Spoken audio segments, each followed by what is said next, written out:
what you have to know about me, it's like I'm working for in the European Parliament as a policy advisor next to one of our MEPs, Hungarian MEPs, mostly working on security and defense issues. But in the meantime, as you can see the poster, I'm also a candidate. I'm on the list of three parties, two socialist parties and one green parties. Erasmus, also very important for me. Erasmus Plus, I spent one semester in Poland in Wrocław in 2018. And also, one more thing, I studied international relations in Szeged as a bachelor, and then I went to Luxembourg for European governance master degree. So it's like really in the heart of the European Union. I could study about European Union and how everything works.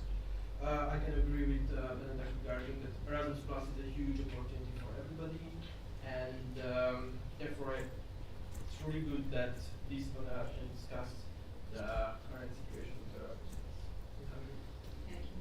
And some of you may already know Balázs because he's been a guest during the NAs. Please. Hello guys, yes, so some of you have seen me in Debrecen, some of you in Page. We have a really good ongoing collaboration between ESN and Jeff, and I'm very happy to sustain this. And I think it's a cooperation we can really build on because there's specific policy issues like the education and like the opportunities for young people that we've been working on. So my name is Balázs. I've been the president for Jeff Hungary for the past 3 years. I've been active in Jeff for about 5 years, and basically here I'm bringing in kind of more of the policy side on how we as youth organizations can work together in building a better future and more sustainable future for the students and for all the younger generations that would like to explore Europe, that would like to build on this diversity that we have. I did my Erasmus in Madrid 5 years ago. I'm celebrating the 5-year anniversary of this amazing Madrid exchange. And I can already also echo what Benedek said about the scholarship opportunities, which is really a unique opportunity for the lot of European students to have an opportunity to go abroad, meet other people, have some amazing conversations and late night drinks on the beaches of Barcelona and things like that, which I can really, really remember and have been an integral part of me becoming the person I am today. And of course, what is also important for us in the European elections, we have a campaign called Eurohope, and part of that campaign has been co-written by Jeff Europe and ESN International, and I'm very happy to talk about it a bit more in detail when we come to discussions about citizens participation and active citizenship, and also how we can foster closer relations between youth organizations to ensure that education cooperation between different universities, but also through Erasmus Plus projects that are not always study focused, can work well in Europe. So thanks for the invitation again. Thank you for all of you accepting our invitation. It's amazing to have you all here. For our discussion today, I would like to say some words on some ground rules so that we can maintain a respectful environment and productive dialogue. So please, no interruptions. I ask this for you, but also for our audience here. Active listening is very advised, and there may be a time when I will pose time limits. If we are running out of time, if we get to that, we will get to that. And also, ESN is a non-political organization, so please avoid very hard political ideals. Let's focus on the facts and the reasons, and go from there. So these will be the ground rules for this. And let's dive into our very first segment of today, which is the Erasmus Plus situation. And to start off this roundtable discussion, I would like to invite all of you to answer this very broad question. What are your initial thoughts on the current state of the Erasmus Plus program in Hungary? Please, Benedek. Okay. Well, so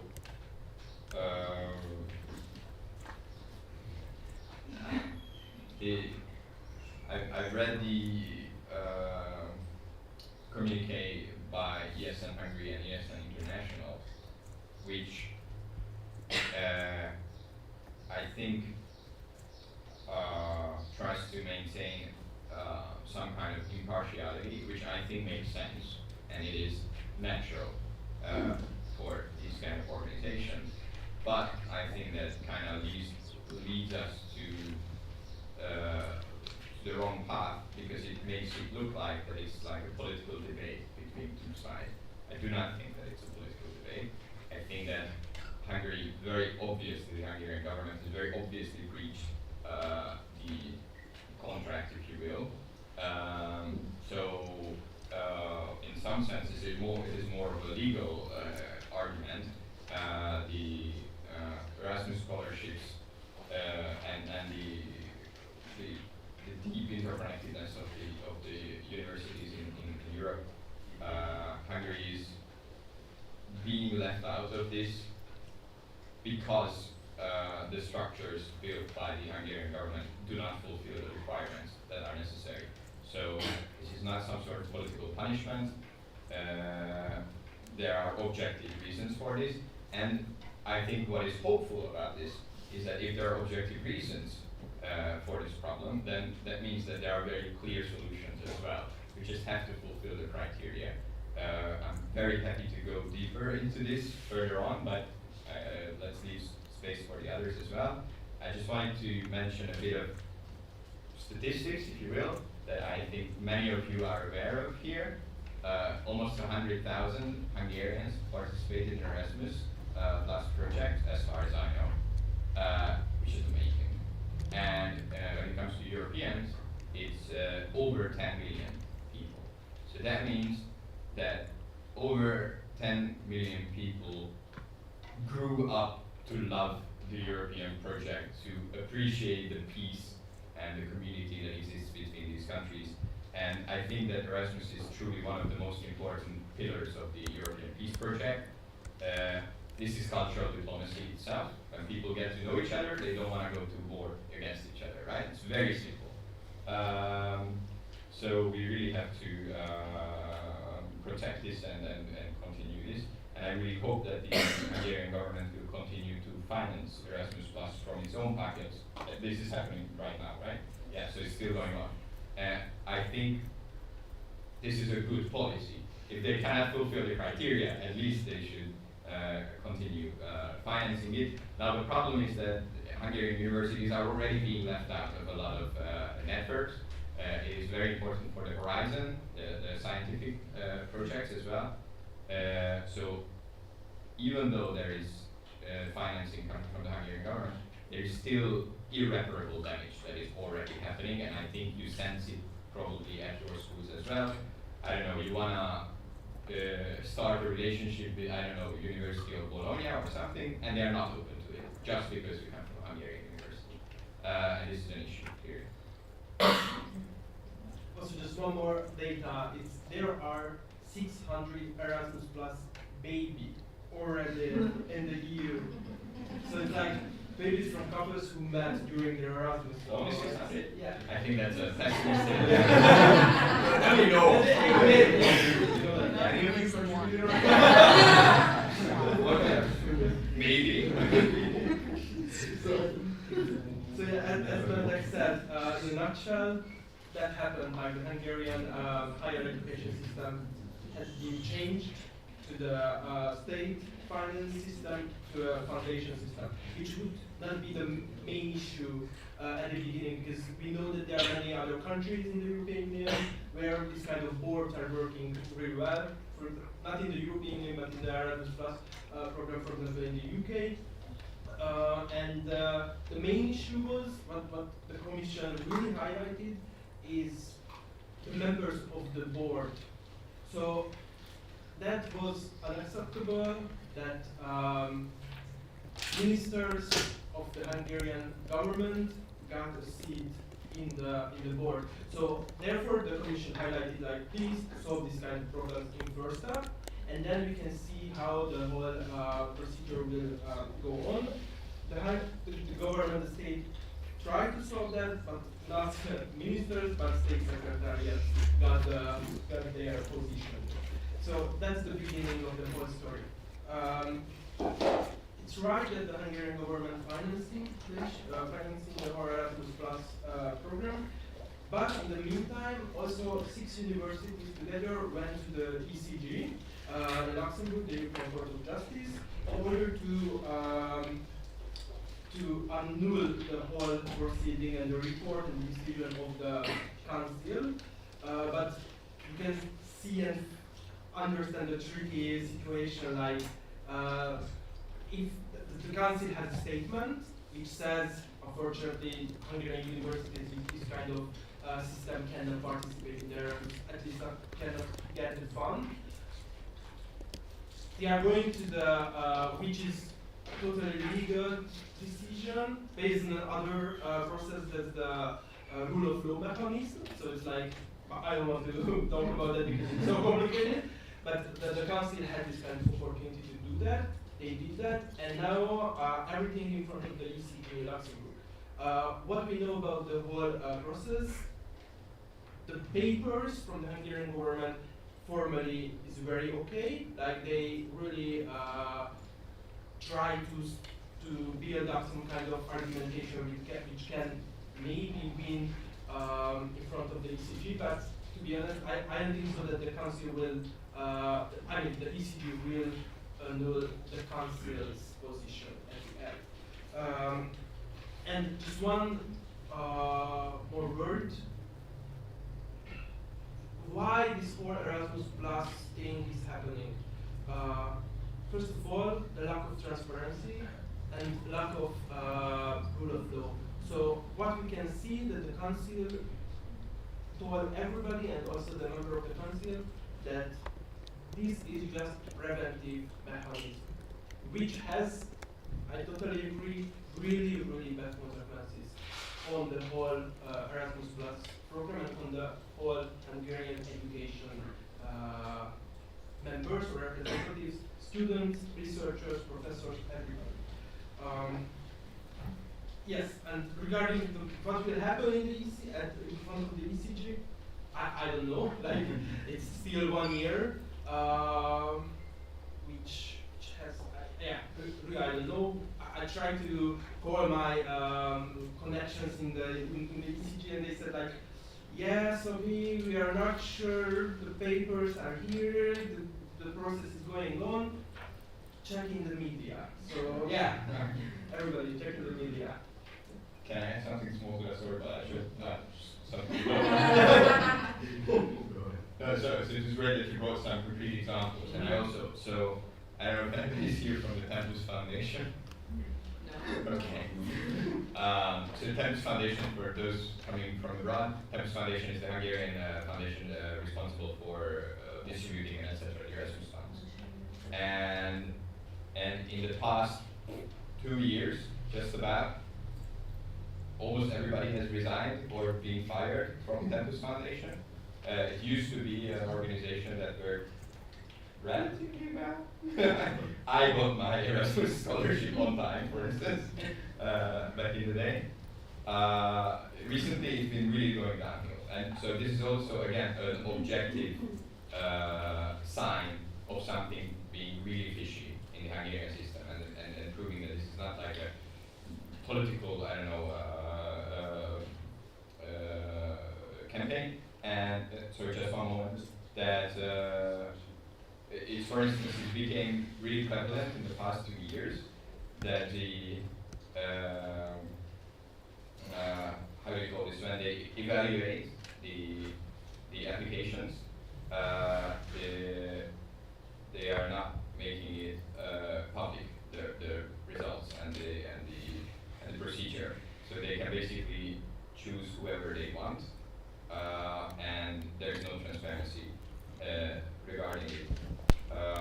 Can we give the word to the gentleman? I would rather go through Okay. this segment first, and after this Yeah, I segment, would keep my question. thank you.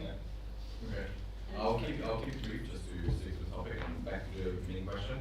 And I want to mention 3 points. So first, I don't believe it's fair that any kind of younger generation is a victim of bad political decisions by governments, and it should never be the case like that.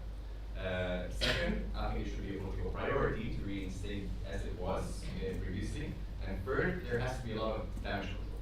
Because having politically conflicted views and feelings about Erasmus Plus is already a damage. And I believe this should be reinstated, and we should be thinking about how we can make sure that this damage and in the reputation is reinstated. And also, we need to think about the other projects that have not received the sufficient financing from this program.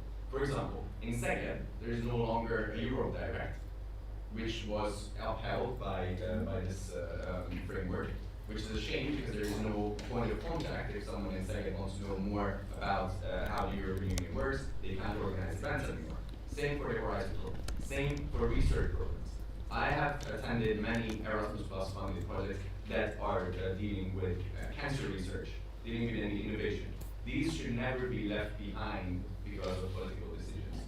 So this is just what I wanted to add. This is the official standpoint from And also from ESN standpoint, which solely works on incoming students, we see the damage. We see how it affects us, not only the incoming students, but the outgoing students, and how the international relations offices do not really know yet how to go on because of political decisions, and obviously not many universities were ready to deal with this kind of problem. So we can see that almost on all levels, we see the damage, we see the risks that are carried, and I think this means that all of us feel it very deeply. So my question is, my next question is regarding the main goals for you or your organization to find the solutions. How do you envision the change from your organization's point of view? Let's start here, please. Okay, so let's start what we did until the point in the European Parliament.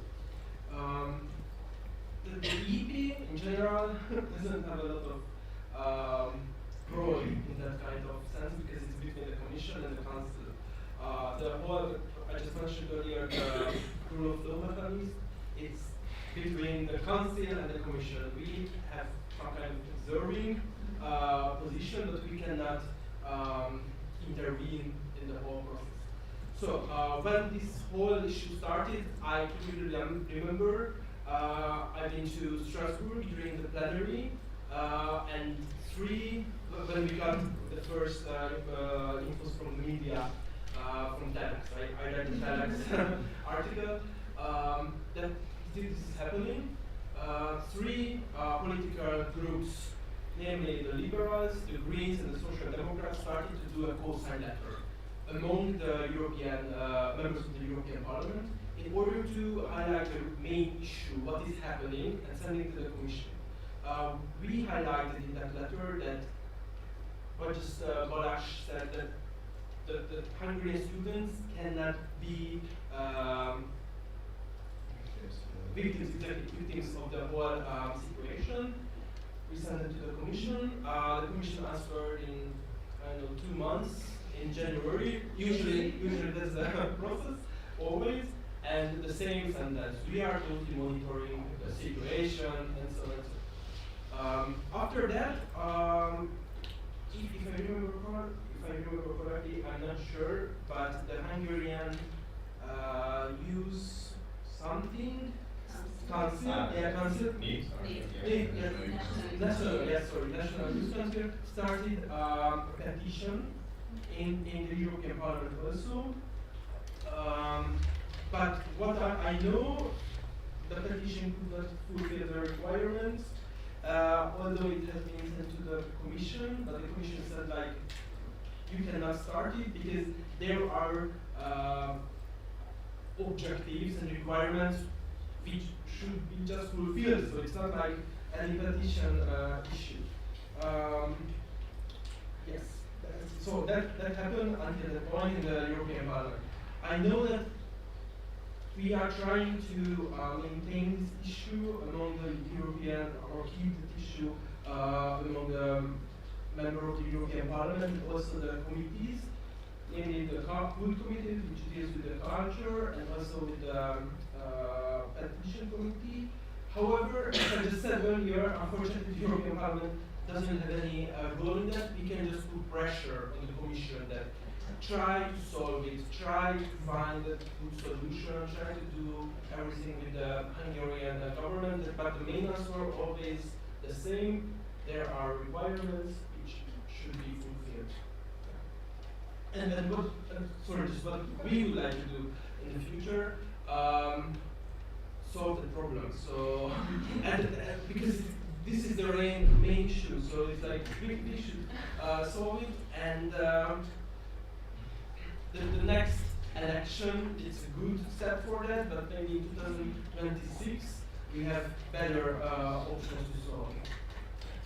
From a youth NGO perspective, we're really looking forward to the Hungarian presidency of the Council of the European Union, because if there is no political momentum for this change, it is due to the government and it's due to this Council presidency. So I encourage all of you to go and advocate. There is a youth representative for this Council presidency. There is a working party on education and culture, and these people are responsible for these decisions. So this is what Jeff's Your Hope campaign targets, because this is a right that should be reinstated to the right for proper education and the right for you to engage with your peers abroad. So this is what we are trying to advocate during the Council presidency. When the decision happened, we also stood up quite angrily against it, because we don't believe, as I said, that young people should be the victims of it. But really what we should do now is use this 6 months during the Hungarian presidency to keep this issue on the agenda, because this is an issue that affects everyone. And if the Hungarian government is so for the protection of the rights of the younger generation, this is something that they should support.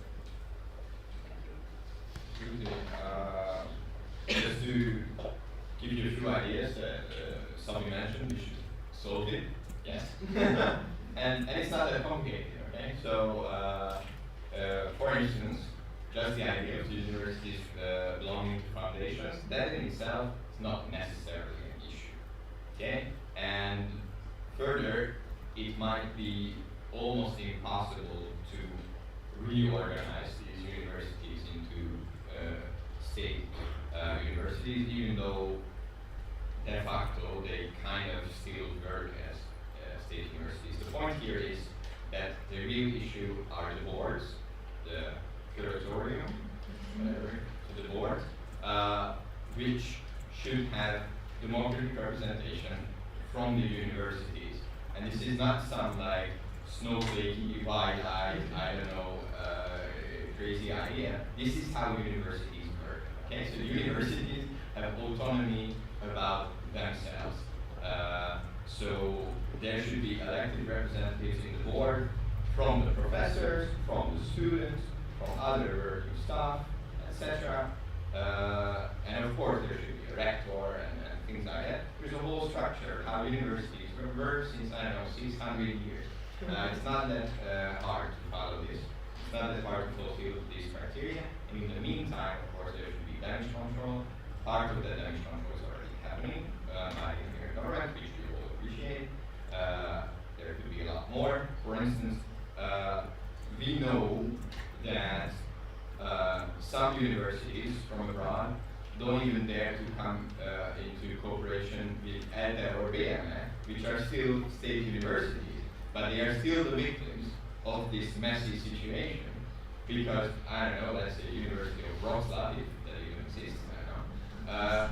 It looks... I've been there. So you are like the international dean of University of Wrocław, and you get this letter from the EDA folks, and you're like, oh no, I know there's something really fishy in Hungary, I don't want to deal with this. You won't even respond to the email, even though EDA should be able to participate in these cooperations. Yeah, I think this is for now. That sums it up, yes.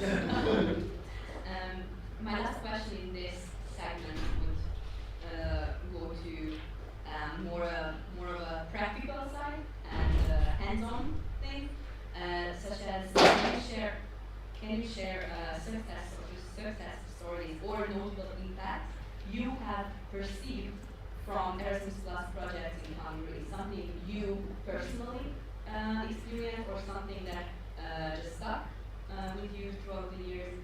Let's discuss this so that we can highlight to the audience the importance in more detail.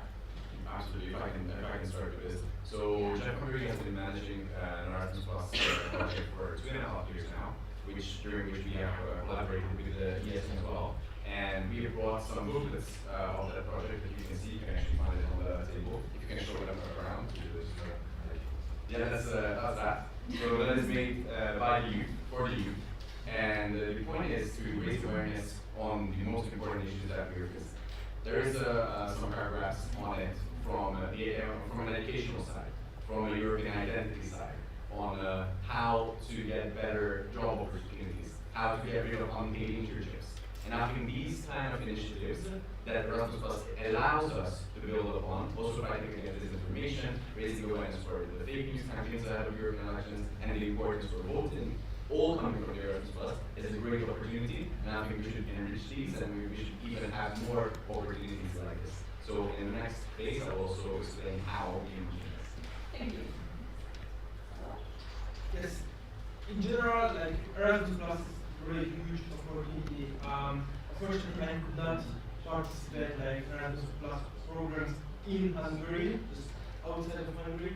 But after my Erasmus, I started to have the ESN network in Szeged also, like just some kind of consultant, like when the ingoing students came, I just had them. The feeling was amazing. So I'm sure everybody knows what is the feeling of the whole being in an Erasmus student abroad, how you can get the braveness, the experience to start something new when you come home or just trying to find another university to spend another Erasmus plus semester. So yes, I totally support or Erasmus program in Hungary. Like not participate in Hungary, but yeah, as Bala said, where you have a working with students. I'm a little bit lost for this question because like there's so many. It's like it's hard to. So I will tell like a bit of a personal story. I also been on a 2-semester scholarship in China. Actually, it's an intergovernmental scholarship between Chinese government and Hungarian government. Check your phones. It's been some time. There was no TikTok back then. Only WeChat. Okay, so and there was a saying that students go to China as kittens and they come back as tigers. I think that yeah, maybe students go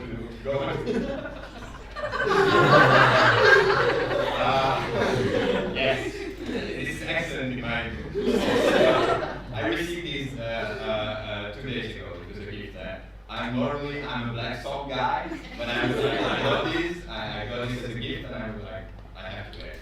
Okay, so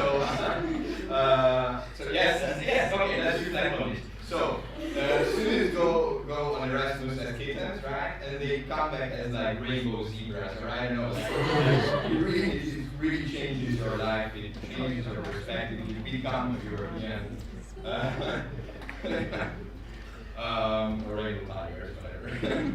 Yeah, I feel like in this group, maybe it's pointless to talk about how good these things are, because you all know, we all appreciate it, and I really truly hope that if any of you haven't participated yet in a semester abroad, I truly hope you will be able to. Just one more example. In Hungary, also participating with a German partner, there's been a project to create a European identity magazine and kind of like an animation for kindergarten students. And I think it's really good from a really young age through this kind of it's really good to give them this European project idea and European identity. And if there's anything you can contribute to this, really like start looking for the opportunity, because there's a lot and they're looking for one. what I take away from these experiences and examples is that we are so connected.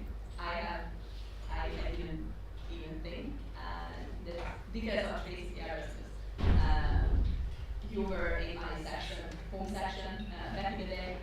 We've been collaborating for years now, and you have said.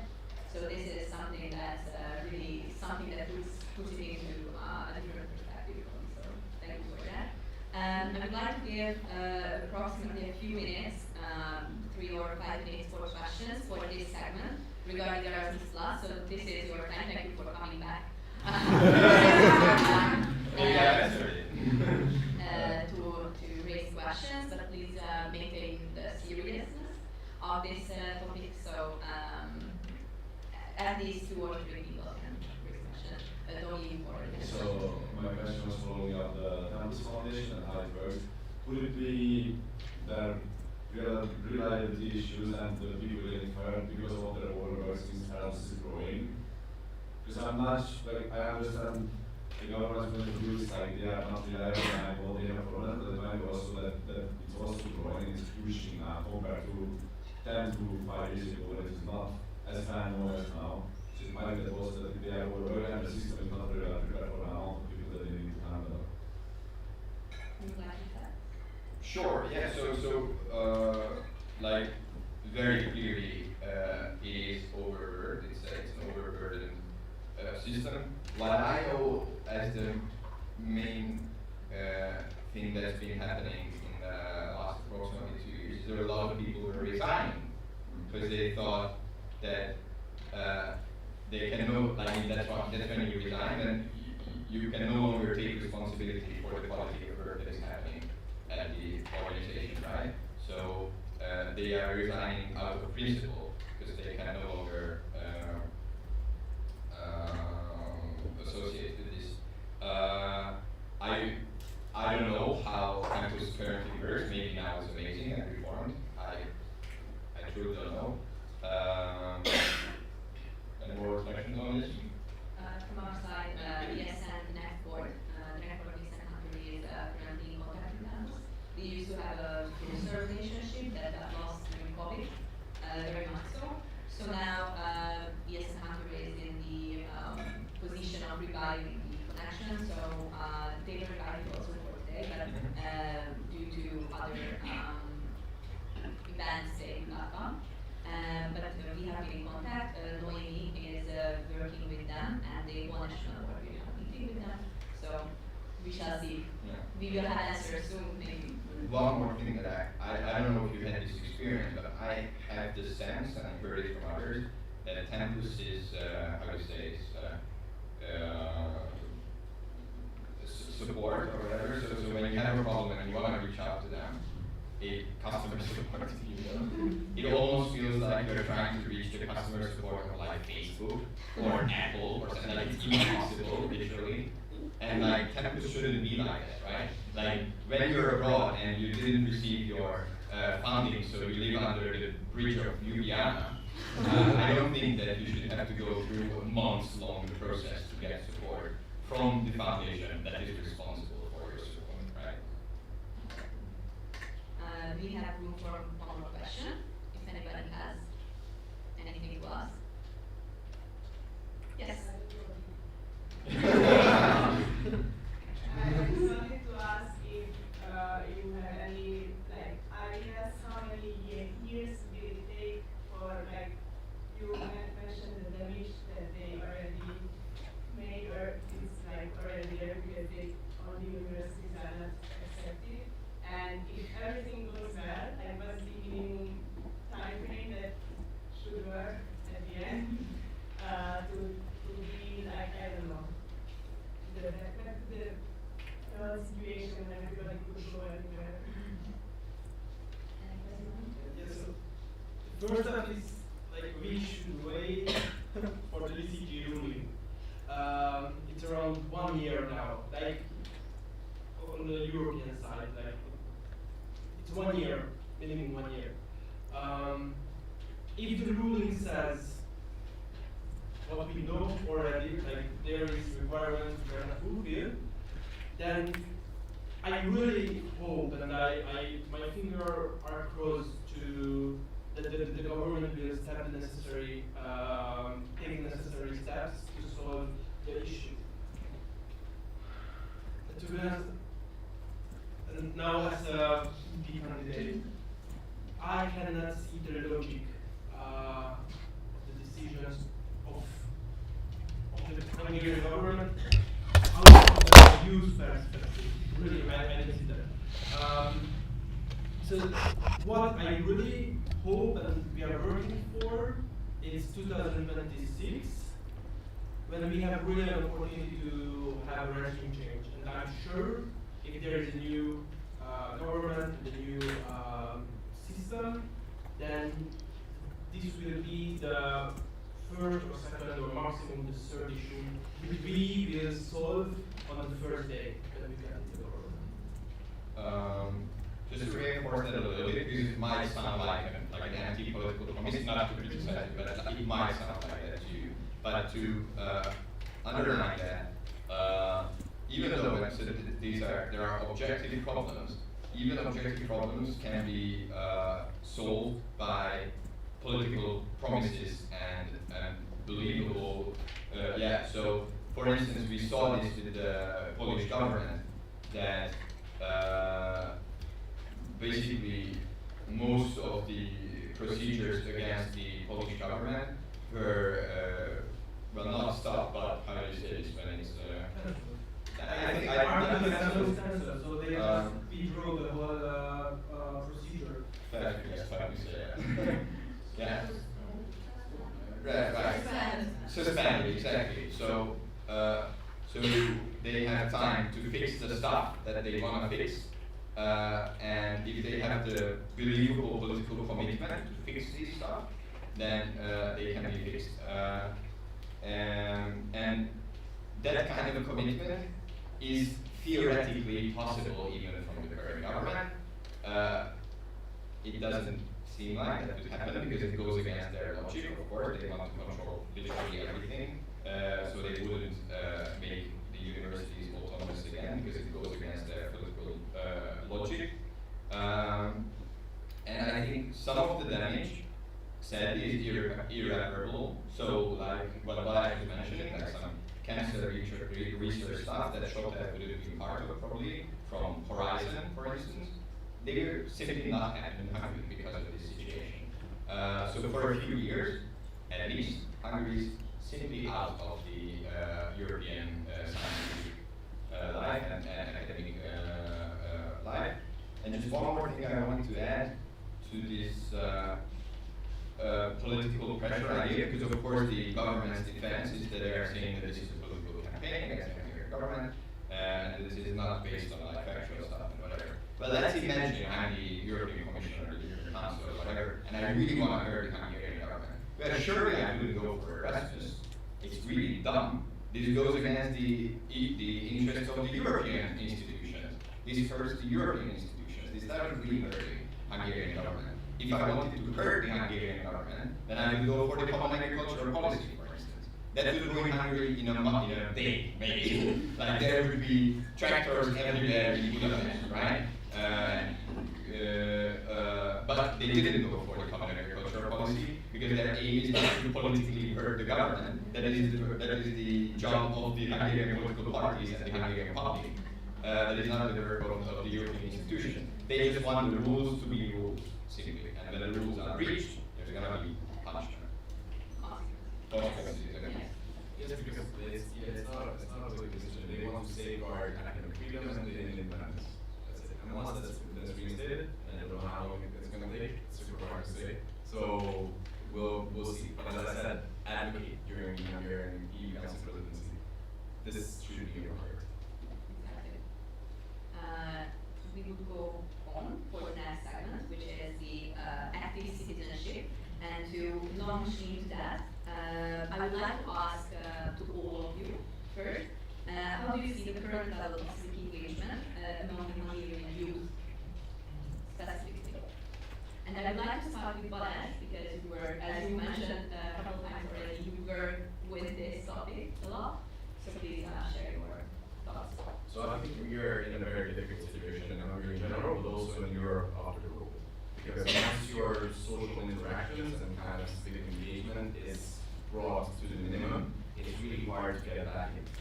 But also what we are seeing is that once you get into something of volunteering activism or political youth activism, sometimes there's repercussions and people are afraid how it's going to impact them on the long run. This is one thing. Because many times our activists, when we're out at Europe Day or something, they receive threats, they receive verbal hate, and I don't think it's sustainable. But the other thing is how some political ideas believe in the systematic backlash on civil society organizations. And that is also an issue that we're facing. So how we try to overcome that is making sure that we are creating a community. And I think Jeff is doing a community-based approach for the civil society activism, because if you're hanging out with your friends, if you're doing activism with your friends, you're more likely to stay in. But I think the general issue with the civic engagement is also coming from education. So if there's no civic education, if in the schools you believe that the 50 hours of volunteer service is a burden to you, you're not going to be more likely to join political movements or join activist movements, etc.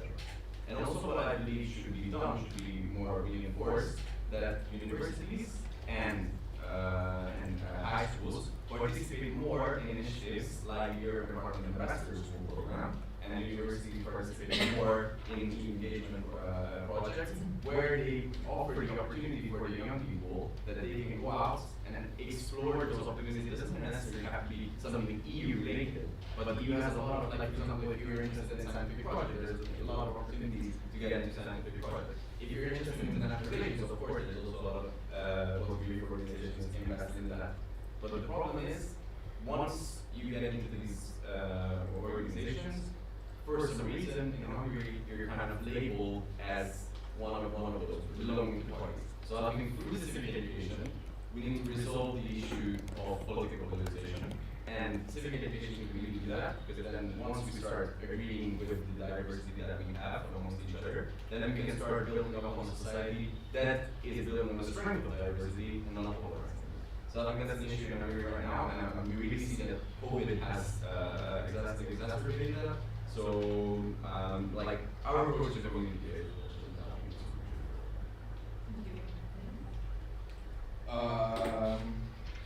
so civic engagement, youth engagement, I think it is tragically low in Hungary, and I'm really proud. That makes me especially proud of those people who are actually doing something. You can be in any civic organization, any party, any whatever political local group or whatever. I think it's awesome that you are doing it, even if that locally is maybe far away from my views, because this country really needs so much more engagement and action. And it's not just, of course, not just our generation, our parents, our grandparents, the generations between them, etc. Their political engagement is also crazy low. I don't know exactly about democratic coalition's numbers, but I think it is true both about that party and Momentum, that it has some thousands of members. Maybe for the case 10,000, I don't know, and maybe for Momentum it's 5,000. Now, if you were in Slovakia, these parties would have like tens of thousands of members. In Romania, they might have hundreds of thousands of members. People actually participate in politics. And it doesn't, if you join a party, it doesn't mean that you're like some crazy monster who wants to, I don't know, steal somebody's money or whatever. It's just that you're actually wanting to make the country better. And you can join any party, any political organization, etc. It's just that you actually raise your voice, use your voice. And I think they're quite mad at Hungarian society if you look at it this way, or the regime that makes people so apathetic, because our generation shouldn't be fighting for democracy. We were born into democracy. We should be using democracy to protest for, I don't know, climate action and gay marriage and weed legalization, whatever, or euthanasia, or abortion rights, or, you know, these kind of stuff. But instead, we're trying to create, like, we're trying to reinstate democracy in Hungary, which is incredibly depressing. This is not what we should be doing. We should be out there for progressive and crazy and snowflakey and whatever kind of stuff. And then we should be, I don't know, counter-protesting the crazy stuff or whatever, but we shouldn't be fighting to have a democracy because we're supposed to have a democracy. But we have to.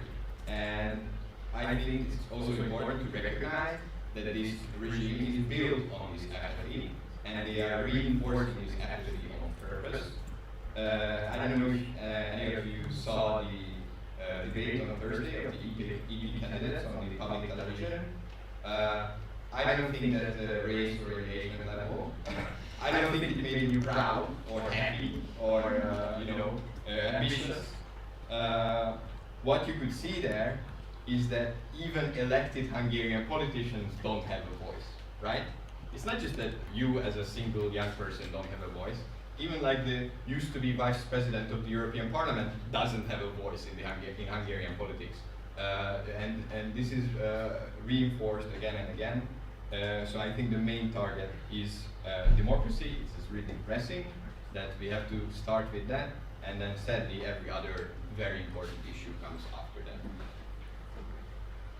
Following up on the atmosphere, if you look around, everywhere posters with war and peace, war and peace.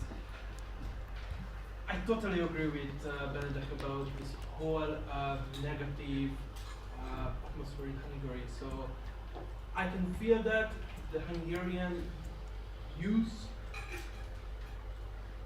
don't want to go into this kind of atmosphere, therefore they're just leaving the country or moving to another new country or maybe the US or other countries. And therefore I would give you two examples. Firstly, in Sweden, every political party, as far as I know, has youth organization at every universities. So it's not about like somebody socialist or liberal or greens. The students have the possibility and the chance to debate with each other about ideas, values, and how they would like to build up the future Sweden. That's a really an amazing initiative. And if I know correctly, before 2010, there were political youth organizations at the universities, and it was not about like, I would like to be a politician in the future. It was just an opportunity to really understand my ideas and my values. The other thing, the other country is France, where the trade unions are really, really strong. And also, I got surprised really when I read the news that a lot of young, new, they are together, they can reach their goals. So what we really need to know is the EU and democracy. I mean, we cannot take EU and democracy granted. We have to fight for that every day, every week, every month, and we have to raise our voice if somebody is not okay in Hungary or other countries. Therefore, just like the Erasmus and other also community like Jeff, or which have really values, and you can find your values in that community, then use your voice and protect that values. Thank you. We have talked about apathy, disengagement. It's on the other side of engagement. My question is, how can youth organizations, for example, or political parties, help encourage a shift in the mindset of, at this point, not only young people, because we realize it's not exactly the only thing that's wrong, but also generations. But how can we help change this mindset? How can we encourage people across the country to participate? Whoever wants to start. With events like these. We'll ESN start. is an awesome start. Jeff is an awesome start. Like, yeah, I think that any kind of public engagement, or you even civil society in Hungary is in a really tough spot, but I think that it is generally still growing. So, if you want to volunteer at maybe in a Roma community in a village or whatever, you have these opportunities in Hungary, and these are the things that create public engagement, and you become part of the public forum or whatever, the agora, if you will. So really any kind of engagement works, and they really matter as well. So I think what really separates a political party from a specific civil organization, civil society organization, is that they are, for instance, a civil society organization for, feeding homeless people in Budapest bike mafia. They're working on a very concrete issue and trying to mitigate that issue. Political party wants to solve those issues and solve many other issues in the long term, and both are incredibly necessary. So if you want to volunteer at Budapest Bike Mafia, do that. If you want to join a political party, do that. Do both.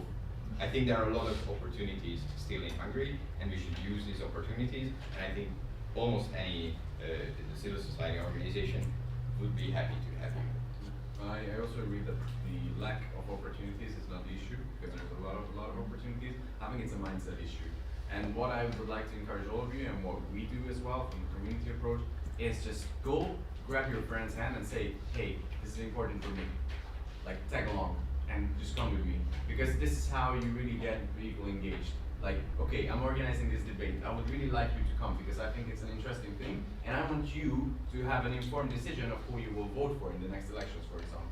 Or, I believe that in our district, the situation of the youth is not well represented. I believe that kindergarten has some issues. Do you want to help me?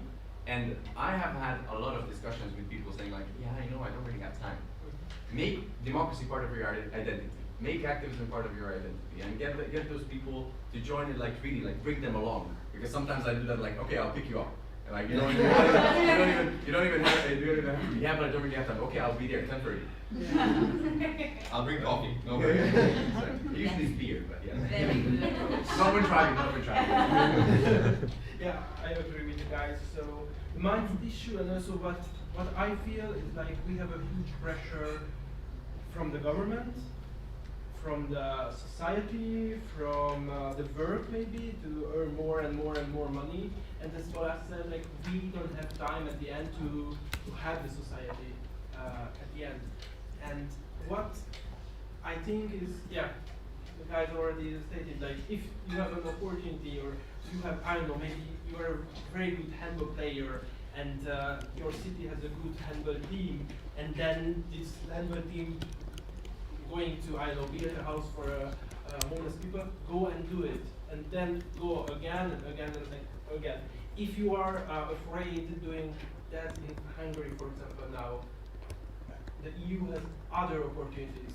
Going to Africa, have the people who need, or I don't know, for example, in Latin America, and take this opportunity, because I'm sure if everybody has just this kind of feeling when you feel like you help, you are going to do it again and again and again.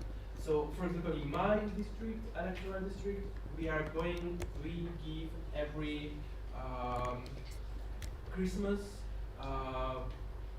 meal to the homeless people in the city center, but also from in other towns. And I know it's a lot of time organizing that, the paperwork, everything, but at the end, it really it has really impact on the whole society. So what I take away from this is that stay connected, find connections, because I believe what we can see is that people are so disconnected from each other. They don't really have not only the capacity but also the will to find these opportunities, even though there are tons of it. So I completely agree with everything that we should just stay connected and grab someone with a beer and just go for it. Thank you. And if you is lost, like, oh, I'm like, women's rights are incredibly important for me, where should I go? Well, I think we have a lot of ideas, okay? So you can reach out, or you can just Google stuff, right? So, yeah. This is the time for questions for this segment. If somebody has, we have at least one or two, time for one or two questions. So anybody can raise a question.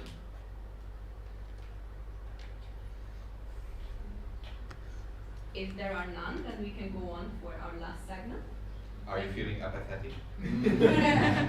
Now that's the question. Feel connected. The last segment is about the upcoming European Parliament elections, which is coming closer and closer. We have 1 week left, and this is why we are having this roundtable discussion, because ESN Hungary is part of the Erasmus Generation in Action project, which end goal is to promote the elections and reach the youth to vote in these elections, to use their civic rights, because these elections do matter for us, for the countries, and for the whole of Europe. So for starting off, once again, one question comes to mind immediately, is that with the upcoming parliamentary elections, what role do you see for the Erasmus Plus and the active citizenship in influencing the voter turnout and the engagement? So this is a mesh of everything now, because the voter turnout hasn't been the greatest in the past few elections, and I truly believe there is room for change. So what are your thoughts and opinions on this? Can we go from this side, please? Okay, so I'm going to say the same sentence. It's that the EU and the democracy cannot be granted. So if you feel that Erasmus Plus give you something, or the whole EU gives you something, there are many programs for the youth. For example, there's a Discover EU program, or other forums, the Youth Forum, where you can really highlight your ideas, how you would shape the whole EU. So yeah, that's the main sentence. The other thing, we really need to protect our values. So we see when, for example, the right-wing parties, politicians would like to cancel the right for an abortion, or the LGBTQ rights, and other rights, which are really part of our life in the 21st century. And how you should, if you don't have any idea how you should vote, or for whom each party would like to vote, in Hungary there are at least 2 very good websites. The first is the Vokstabil, and the second one is the K-Monitor. These 2 websites have I think 70 questions, or a lot of questions. It's right. 40, yeah. So take your time.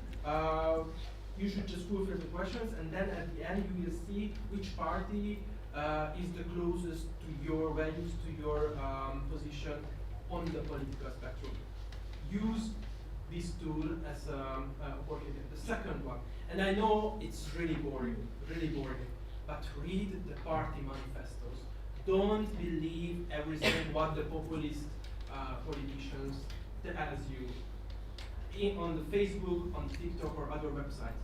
Because we know in the 21st century there are AI, there are other tools which can really influence negatively the people, and really, and I'm sorry to saying that, but don't be fooled. And because at the end, if you are just wasting your voting rights for somebody who doesn't show what you really want, just have, he or she has 1 or 2 good sentences which really everywhere on the internet, just really read the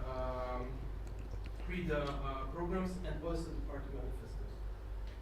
we are here, so I know that sometimes the EU is really far away from you, or you don't feel like the EU really would like to solve your problems. But as you can see, two candidates are here on stage. We can echo, we can tell our parties what are the main issues, and believe me, we are going to do that. So working next to Clara Dobrev, it's really a good opportunity to telling her what is the main issue, and we always take this opportunity. I'm sure about that, and really sometimes if somebody is new, it's not always the best choice.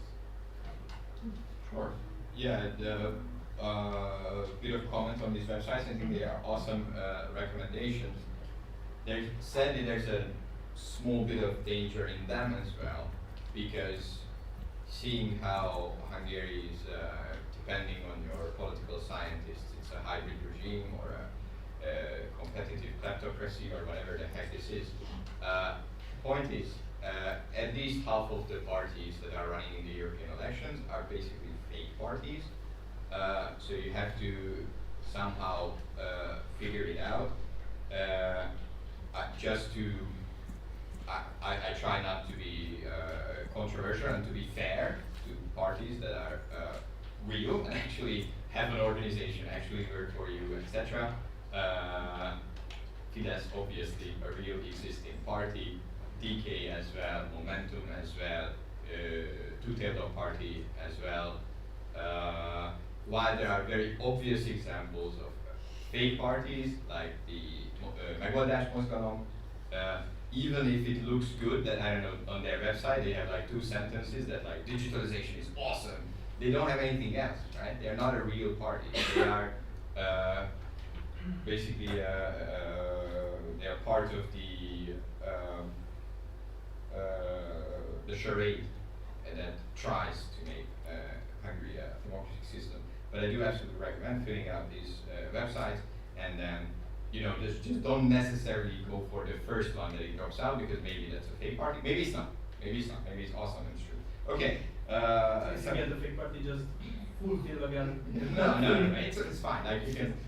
So I'm just saying that just because I don't know it says 97% Bangladesh Mozgalom, that doesn't mean that you should vote for them, right? You should also think about it and look at party manifestos, for instance. Momentum.hu/Europa. That's where you can find ours. I'm sure DK is also very easily available, and other parties as well. And about outreach from European institutions. Well, the European Commission, the European Parliament are always trying really hard. I think for us who see these from close up, it's also a really cringe sometimes, because like they're trying incredibly hard and like nothing reaches people. Like, well, it's not true that nothing. Because for instance, this forum wouldn't have happened if it wasn't for the effort of the, I think, European Commission or whoever is funding this. I think so, yeah. Yeah, it's the Commission. Thank you, Commission. Yes. But also, so some of you, I don't know, even if you have like a diploma from European Studies, you might not even know that there's like the EESC, European Economic and Social Committee, or the Committee of Regions, which is representing local representatives. Even these institutions, which you maybe haven't even heard of, even they are trying extremely hard to reach out to youth and to engage them and to make you part of their activities. For instance, I was invited to the network of the COR, the Committee of Regions, where they have a young elected politicians network. It's actually an incredible system that we as young local representatives are regularly invited to COR sessions, and we can raise our voices and etc. Of course, we don't have a voting right because we're not official members of the COR, but I, for instance, spoke up at the closing debate of the European conference on the future of Europe, which was, I think, a really great opportunity. And finally, like, what's Erasmus Plus's role? Well, again, I think we've talked about it enough. It's very obvious, it's very clear. Erasmus actually changes minds. I really hope that anybody who's been on Erasmus, it's obvious that they will vote on the European elections as well. And one more thing I think that European institutions could do is that there should probably be also international lists on the European elections. Because you know, in the European elections at the moment, let's imagine a country, which is not Hungary, that it has, like, I don't know, you're like a slightly right-wing guy and you really love this, you really like, I don't know, Christian democracy or whatever, but you're also aware that the green issue is incredibly important. I don't know, climate change is the biggest issue in the world. And let's say that in your country, there's this very cool, very nice Christian Democratic Party, but they don't have a clue about climate change. They don't care at all, maybe they are denying it as well. And as a European citizen, you can't really solve this issue, right? Because you can only choose from the domestic parties, and you cannot choose from the international parties. Maybe internationally you would vote Green, but maybe in your home country you would vote for the Christian Democratic Party or whatever. And I think we really need international lists. Of course, that's an issue for the future. Thank you. I'm trying to merge the topics that we've talked about and trying to get the message for you is that I think the Erasmus generation goes well beyond traveling and participating in actions like this and goes to being an ambassador for Europe and for democracy. You really have to be these ambassadors. You have an immense responsibility, not only in making sure that you vote, but also making sure that your friends vote. And I think the worst arguments and the hardest discussions we have are with our friends. But we really have to make sure that our friends vote. And family. And our friends and family. Even your grandmas, your sisters, everyone. Make sure that they go out and make sure that democracy starts with voting and does not end with voting. And also what I wanted to say is it's amazing that we can be here together and discuss these issues, but we really have to go beyond. And we have to remind the politicians that we vote for that this is what you said, and this is now what you have to follow up on. So be an ambassador for Europe, be an ambassador for democracy, and go out and use your vote. Thank you, Balázs, for putting everything together because now I don't have to. Just kidding. No, I think it was a great summary, and I think I'm very sorry that we don't have any time for more questions. I have We 9 are here, though. questions. You can come to us, right? Yes, absolutely. But let's give room for one question, only one question, and then we must go because I think I've seen one.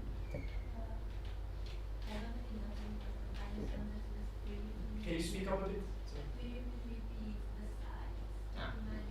I got sorry, so Volkswagen is already in there. Monitor. Then It will be in the WhatsApp group, I'm sure. our time is up. It already is. Do you have a question? Just very quickly, and then we leave. Is that okay?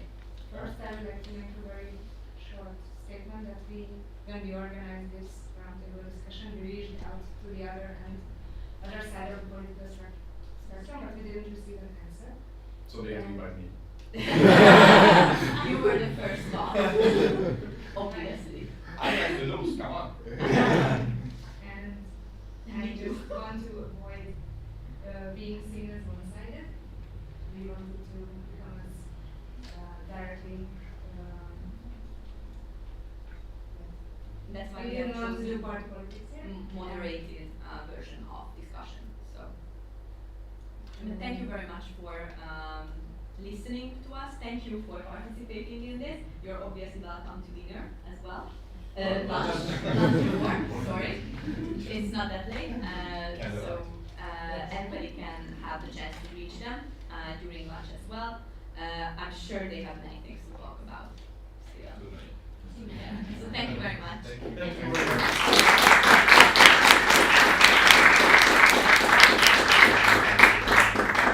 Again, really thank you to you guys. It was a very interesting discussion. Before we go over to lunch, I would ask the OC, do you have any announcements you would like to make before we go to lunch? I think What's it's in here the from the field? OC, so I will let them know. Okay.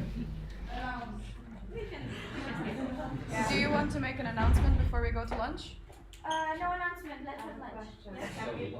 Can we leave laptops and belongings here? Will it be closed or should we take it back just in case?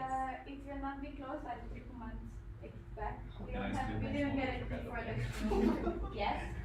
Maybe for the night we will, but for now, that's not. Then We go back to the, yes, we will go back to the accommodation. Then I would like to say thank you for all being attentive and engaged in the first part. You can give them to me. Also, I have maybe an announcement. Yes, I do. If you have arrived today and have not registered yet, you can do it after lunch. We will set up a little registration table, but we will let you know when and where exactly. Okay. I officially close the first part of today's session. Go to lunch.